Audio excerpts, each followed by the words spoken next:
हाल ही में विजयदशमी का अवसर बिहार के लिए विवाद का विषय बन गया। दुर्गा पूजा के समापन पर मूर्ति विसर्जन के लिए निकले एक जत्थे पर पुलिस वालों ने न केवल लाठीचार्ज किया बल्कि अंधाधुंध गोलियां भी बरसाई, जिससे एक 18 वर्षीय युवक अनुराग की मृत्यु भी हो गई। दरअसल विजयदशमी के दिन बिहार और बंगाल समेत पूरे उत्तर और पूर्वी भारत में दुर्गा माता की मूर्ति का विसर्जन भी होता है और मुंगेर में एक जत्था ऐसे ही एक विसर्जन के लिए निकला था। लेकिन शहर के दीनदयाल चौक के पास सोमवार देर रात को प्रतिमा विसर्जन के दौरान पुलिस और भक्तों के बीच झड़प हो गई।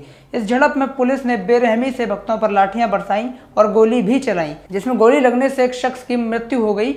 कई लोग गंभीर रूप से घायल भी हुए हैं। हालांकि कई पुलिस अधिकारी भी इस झड़प में घायल हुए हैं। वहीं इस मामले पर पुलिस का कहना है कि कई असामाजिक तत्वों की ओर से पथराव और फायरिंग की गई, जिसमें कई पुलिसकर्मी जख्मी हो गए। इसके बाद पुलिस ने हालात को संभालने के लिए कार्रवाई की। हालांकि पुलिस की ओर से फायरिंग में युवक की मौत से अधिकारियों ने साफ मना कर दिया है। इस घटना के बाद से जनता में काफी आक्रोश है और उनके निशाने पर प्रमुख तौर से इस क्षेत्र के एसपी लिपि सिंह हैं। आईपीएस अधिकारी लिपि सिंह इस समय मुंगेर की एसपी हैं और उनके पिता आरसीपी सिंह राज्यसभा सांसद और मुख्यमंत्री नीतीश कुमार के बेहद करीबी लोगों में से एक हैं। लिपि सिंह हमेशा अपने पुलिसिया कार्रवाई को लेकर चर्चा में रहती हैं। लिपि सिंह पिछले साल उस समय चर्चा में आई थी जब उन्होंने मोकामा के बाहुबली विधायक अनंत सिंह के खिलाफ कार्रवाई शुरू की और सलाखों के पीछे तक उन्हें पहुंचा दिया।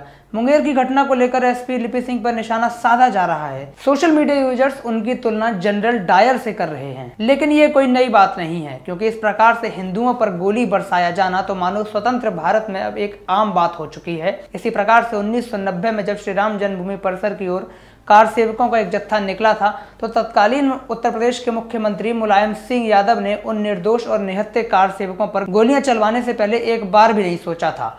सैकड़ों कार सेवकों को गोलियों से भून दिया गया था, लेकिन आज भी उनके परिवार को न्याय नहीं मिल पाया है। वहीं दूसरी तरफ यदि किसी अन्य समुदाय के लोग अराजकता पर भी उतर आए तो गोली चलना तो बहुत दूर की बात है, आवाज तक नहीं निकलती। उदाहरण के लिए पूर्वोत्तर दिल्ली के दंगों को ही देख लीजिए।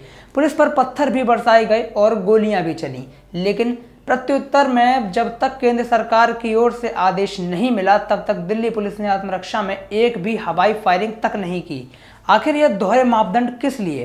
वास्तव में विशेष समुदाय के लिए देश की राजनीतिक पार्टियां खूब न्याय की मांग करती हैं और अंतर्राष्ट्रीय स्तर तक मामले की आवाज को पहुंचाया जाता है, परंतु हिंदुओं पर हुए मामले पर न्याय की मांग तो दूर की बात है, उस मामले को दबाने का भरपूर प्रयास किया जाता है। सच कहें तो मुंगेर में जो हुआ वो इसी बात का परिचायक है कि स्थिति कोई भी हो, सनातन समुदाय के लोगों पर गोलियां चलाने से पहले प्रशासन एक बार भी नहीं सोचता। लेकिन अगर कोई अन्य समुदाय शहर भी जलाने पर उतारू हो तो प्रशासन के मुंह से चू तक नहीं निकलती।